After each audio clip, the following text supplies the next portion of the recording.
পায়েল, দেখছেন খেতে প্রান্তরে।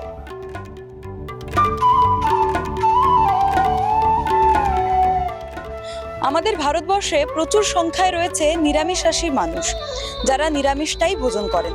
পশ্চিমবঙ্গেও রয়েছে। তার উপরে কথায় আছে বাঙালির 12 মাসে 13 পার্বণ। তাই পুজো পার্বণ লেগেই থাকে, আর পুজো পার্বণ মানেই প্রথমেই বাড়িতে আমিষ খাবারটা বন্ধ হয়ে যায়, নিরামিষের উপরেই তখন নির্ভরশীল। সেই সময় আমাদের ভোজন তালিকার প্রধান খাবার হয়ে দাঁড়ায় মুগের ডাল।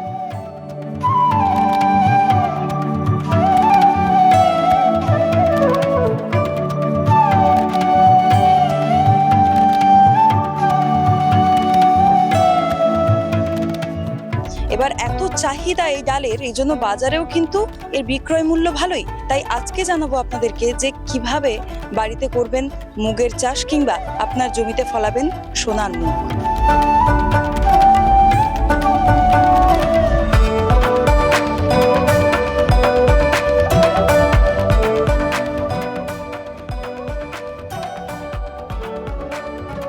ডাল তুলে নিচ্ছেন কাকু? পেকে গেছে? কোন মাসে লাগিয়েছিলেন গাছ? এই 1 মাস হয়েছে, 1-2 মাস হয়েছে। 1-2 মাস মানে 1-2 মাসে ডাল তোলার মতো হয়ে গেল? হ্যাঁ। এগুলো কি আপনি বাজারে বিক্রি করে দেবেন? না না, খাবো। উত্তরপ্রদেশ, মধ্যপ্রদেশ, পাঞ্জাব বিভিন্ন রাজ্যে মুগের ডালের চাষটা অধিক পরিমাণে হয়। পশ্চিমবঙ্গও কিন্তু পিছিয়ে নেই। এখানেও চাষিরা মুগের ডাল ফলান, বাজারে বিক্রি করেন, নিজের বাড়িতে মজুদ রাখেন। সেই মতো কিন্তু তারা প্রত্যেক বছর এই ডাল যদি একটু জমিটা খালি থাকে তখন কিন্তু ফলিয়ে নেন সুযোগ পেলে। এই চষেছি, চষে সার দিচ্ছি। তারপরে এই বীজ কোত্থেকে পেলেন? বাজার থেকে কিনে নিয়েছি, কিনে এনে আর ছড়িয়েছি। ছড়িয়ে আর এই ভিজিয়ে রাখতে হয় না? না, ভিজিতে হয় না। আচ্ছা, এই শুকনো ফেলতে হয়। মাটি জো থাকলে শুকনো ফেলতে হয়, আর যেটি জো না থাকে ভিজিয়ে ফেলতে হয়। তারপর ছড়িয়ে দিলেন? হ্যাঁ। আর জল দিলেন না? না, জল দিতে হয় না। তাহলে গাছ হলো কি করে? চষে এই মাটিটা ট্র্যাক্টরে চষেছি, চষে আর আগে ভিজে নিচ্ছি মাটিটা, ভিজে নিয়ে ট্র্যাক্টরে চষেছি, চষে কড়াইটা ছড়িয়েছি, ছড়িয়ে ফের একটা দিচ্ছি, দিয়ে চারা বাড়াচ্ছি। আচ্ছা, কদিন পর চারা বেরোলো?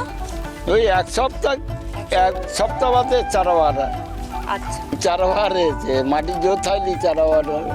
আচ্ছা, দেখলেন এই চাষ কত সহজে করলেন। শুধু হচ্ছে মাটিটা একবার চষে নেবেন, ট্রাক্টর, পাওয়ার টিলার আপনার কাছে যা আছে সেটা দিয়ে একটু মাটিটা ভিজিয়ে নেবেন। তারপর এই যে বীজ, মুগের যে বীজ হয়, সেই বীজ বাজার থেকে কিনে আনার পর সেটাকে আগের রাতে ভিজিয়ে অঙ্কুর বার করে তারপর যে মাটিতে দিতে হবে এমনটা কিন্তু নয়।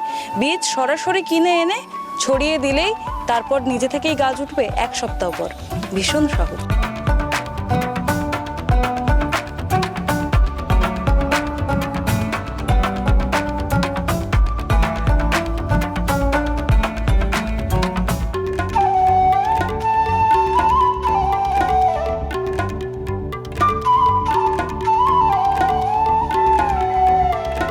এই দেখুন, এই একটা চারা হয়েছে, এই একটা চারা এখানে ওখানে চারিদিকে ছড়িয়ে ছিটিয়ে রয়েছে। এমন কোনো নিয়ম নেই যে মেপে বা 1 ফুট বাই 1 ফুট বা গর্ত করে, কোনো কিচ্ছু করতে হবে না।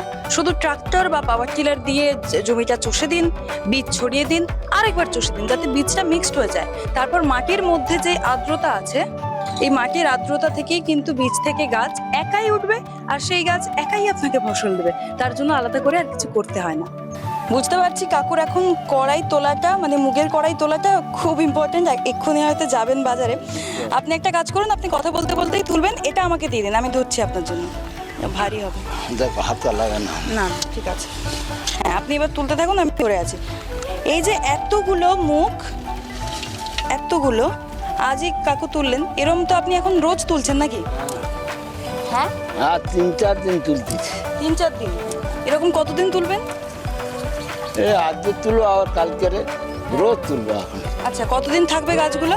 মানে এক ধারে পেকে যাবে, এক ধারে তুলতে হবে, এক ধারে পেকে যাবে। মানে গাছে হচ্ছে একসাথে ফুলও আসবে, একসাথে কাঁচা ফসলও আসবে, আবার একসাথে পেকেও যাবে। পেকে যাবে, এই জন্য তুলবো আর আবার পাকবে। হ্যাঁ, আবার পাকবে, আবার তুলতে হবে। হ্যাঁ, এবার গাছ শেষ হয়ে গেলে গাছ তুলে নেয়, বাড়ি নিয়ে যাবো। কড়াই শেষ হয়ে গেলে ফুল বাড়ি নিয়ে যাবো। নে জ্বালানি হবে। জ্বালানি হবে। আচ্ছা, এবার আমাকে বলুন, এইদিকে আমার দর্শক আছে, এইদিকে আপনি বলুন একটু, গাছ আপনি তো দিলেন, বীজ পুঁতলেন, গাছ জন্মালো একটু একটু ছোট ছোট, তারপর কি করলেন?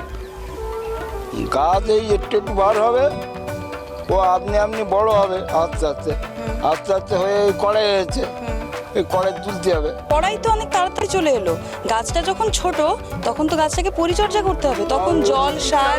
না, ও জল দিতে হবে না, আচ্ছা, শুধু ওষুধ দিতে হবে। কি ওষুধ দিলেন? ওই সারের দোকান থেকে ওষুধ কিনে আনতে হবে, আচ্ছা এনে তুলতে ছড়াতে হবে। আমার মেশিন আছে, আচ্ছা, এই মেশিনই ছড়িয়ে দিই, স্প্রে করে দেন। হ্যাঁ স্প্রে করে দিই। আচ্ছা, এই যে পিঁমড়ে বেড়াচ্ছে, হ্যাঁ। এই পিঁমড়েতে খায়, প্রজাপতি খায়, প্রজাপতি সব মেরে দিই, বলো তো। হ্যাঁ, প্রথমেই যখন এসেছিলাম, যখন কাকুর সাথে কথা বলতে যাই, তখনই উনি বলে দিয়েছিলেন যে ওনাকে বাজারে যেতে হবে এই মুখ তুলে নিয়ে, তাই ওনার কিন্তু খুব তাড়া। তেমনটাই দেখছি, কিন্তু আপনারা ঠিকঠাক করে বুঝতে পারছেন আশা করি। আর আমি কাকুকে এটাও কথা দিয়েছিলাম যে আপনি যদি আমার সাথে দাঁড়িয়ে কথা বলেন, আমি আপনার জন্য ডাল তুলে দেবো। সেই ডাল তুলতে তুলতে আপনাদেরকে বলে রাখি, আহামরি কিন্তু কোনো খাটনি নেই, আর সবচেয়ে বড় কথা যে জলের কোনো খরচ নেই। আর ডালটা আপনি একবার যদি গাছটা হয়ে যায়, গাছে যদি একবার ডাল চলে আসে, তাহলে ফুল ডাল একসাথে, মানে আপনি এই ডাল নিয়ে গেলেন, আবার কাল এলেন, আবার নিয়ে গেলেন, আবার এলেন, এইভাবে কিন্তু মানে চক্রাকারে আপনার লাভের অঙ্কটাও এইভাবেই ঘুরবে। এই যে এক ধামা, এই যে ডালগুলো তুমি এতক্ষণ পারলে, এই ডাল, শোনো, হ্যাঁ, এইগুলো পাকানোর পর মানে মিলে দেওয়ার পর এখান থেকে কত কেজি মুগ ডাল বেরোবে? এর থেকে হ্যাঁ, মানে খোল বাদ হয়ে গেলে এই 1 কেজি মতন হবে। 1 কেজি। আর 1 কেজি মুগ ডালের বাজারে দাম কত?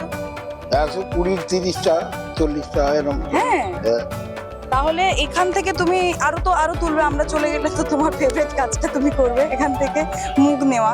এবার এখান থেকে তাহলে তুমি আজকে যদি 5 কেজি মুগ তুলতে পারো, তাহলে ওটা বাজারে কম করে 750-এর কাছাকাছি হচ্ছে লাভ, তাই তো?